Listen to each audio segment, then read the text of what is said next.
I understand you had a day off yesterday or last week. You got Yeah, out of the way. I'd like to hear a little bit more about what that day was like.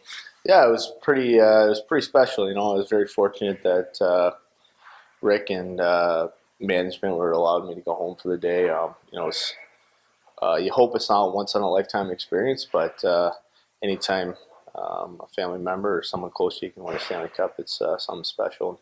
I was very fortunate enough to go home and spend the day with some family and friends. What was the day like? What did your dad do with the cup?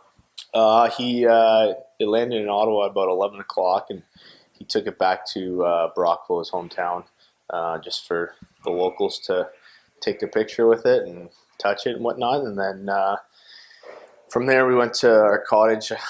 My brother picked me up from the airport. We drove there. I was only there about 10 minutes just for some pictures with the family, and then we drove it back to a local restaurant, pub in Ottawa, where there's some family and friends there to celebrate with it. Then they were taking it to one of my dad's friend's place later that night for kind of a smaller little party. And unfortunately, I wasn't able to attend that. I had to get on a flight back, but I was very lucky to go back for part of the day. Did you touch it? I didn't know. The lady that was taking pictures for our family kept telling me to put my hand on it, but I just kept putting it right in front of it. So that's pretty cool, but I let my dad touch it. Is that hockey superstition, basically? Yeah, they say it's hockey superstition. I don't know if it has any truth to it. I know Ryan Getzlaf's touched it a couple times when he was younger, and he's got a couple now under his belt. And my dad actually touched it 4 or 5 years ago, so I don't know if there's any truth to it, but I may as well give myself a chance. I didn't hear anything. Is there any crazy stuff that went on? A lot of people get that cup for the day, and some crazy stuff goes on. Does your dad keep it pretty straight? Yeah, well, I didn't experience any of that. I don't know if it did get crazier at night. I'm sure they enjoyed a couple cocktails out of it, but I wasn't there for the big party of it. How was your dad? Did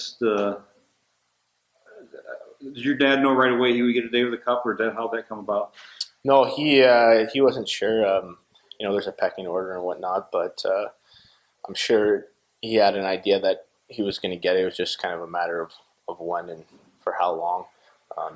Obviously it starts with players and management and upper management and stuff. So he was fortunate enough. Too bad it wasn't in the summer, but it was a day nonetheless. Did you get any pictures yourself of it? Yeah, I got a couple pictures with not by myself, but with my family and a couple buddies at the restaurant. So it was cool.